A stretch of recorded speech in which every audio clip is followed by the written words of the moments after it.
The clairvoyance of being press is limited, and so we rely on press releases. And the first bit of news is housekeeping news, and that is the UK Blog Awards. For those that may not know, we've been nominated, we were shortlisted a couple of times for the Blog Awards back in 2014 and last year 2016. I think it was the digital category. I can't remember. And if you needed proof that we actually went to these award shows, boom. This is I got interviewed in the 2016 one. Because that was one of the times when we were shortlisted. So I ended up being in the Vox Pops video, which was quite interesting.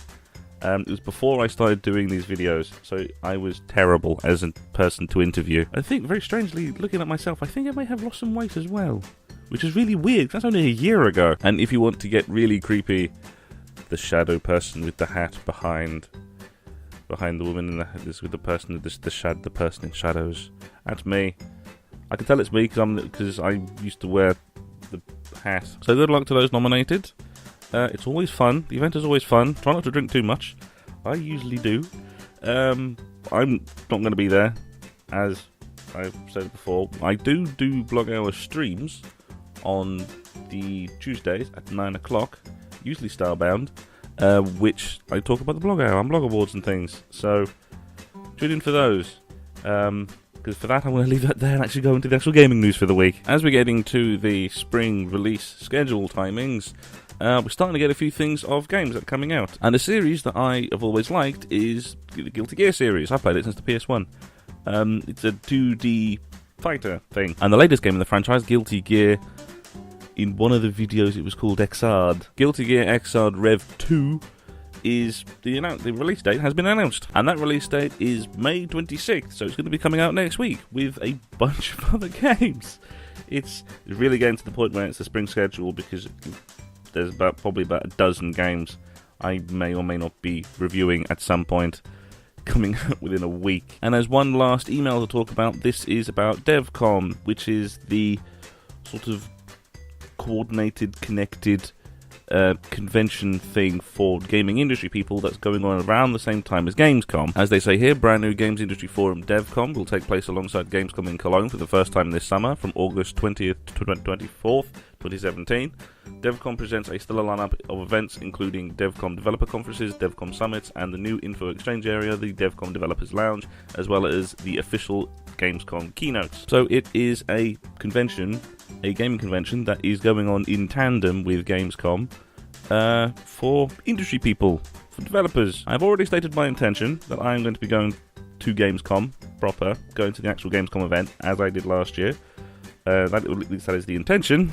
Whether I will or not is still up in the air at the moment, because, well, it's quite a while away and applications take time. But Devcom is certainly one that's not for me. It's Devcom, it's developers conference, it's for developers. So if you're a developer and you're going to be in the area of Gamescom, during Gamescom, or at Gamescom exhibiting stuff, Devcom was probably going to be an option for you to talk to other developers or talk to other conferences or things like that. It's basically developers talking amongst themselves, talking about techniques, ways of doing things, all various things.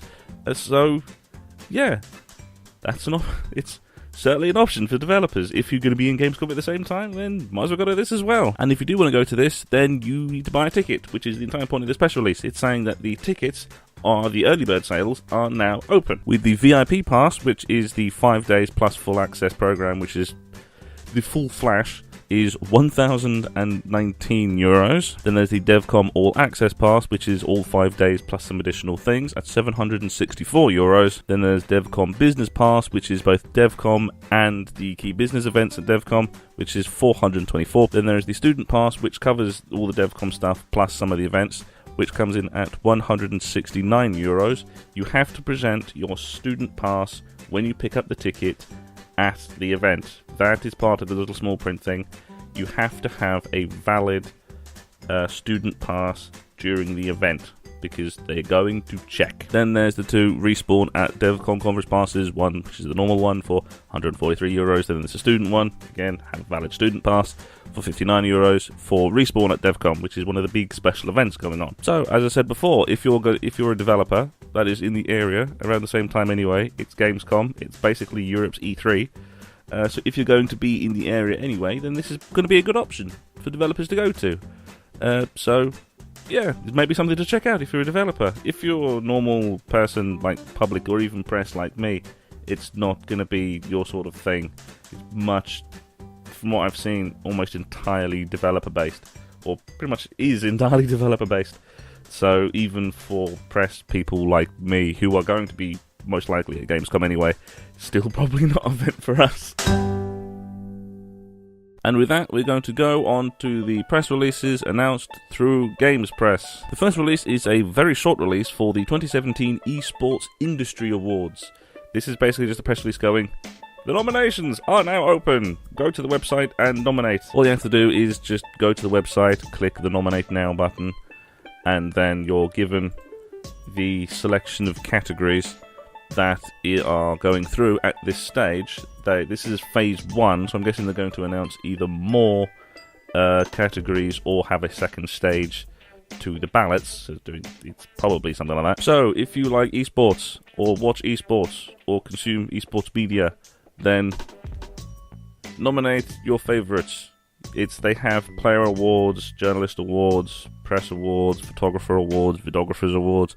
It basically covers the entire esports industry, all the way from players all the way up to consumption. So there is a category for basically everyone. So if you have a favourite person that you really want to get recognition for an esports thing, then go and nominate them. One of the late releases for today was the latest Dawn of War 3 trailer. And the reason why they released this trailer is because the beta for the multiplayer starts today. It starts today and goes through till Monday, with the game coming out in full on April 27th. Here is an excerpt of the trailer. 3 armies at war. A battle without end. Death comes for all. Destiny chooses a few.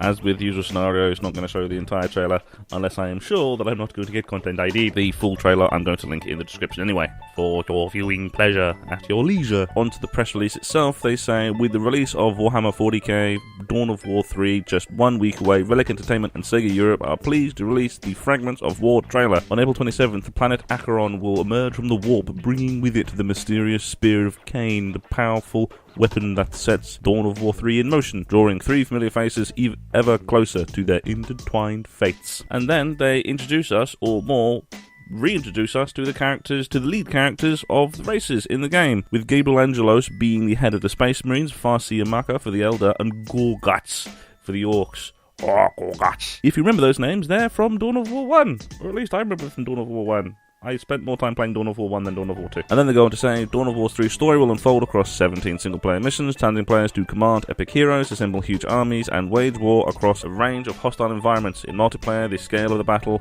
will hit its peak as players unleash towering war machines and screen-shaking super abilities to defeat their foes. I never really played the multiplayer that much. I have played the multiplayer before, of other Dawn of War games, and then never again, because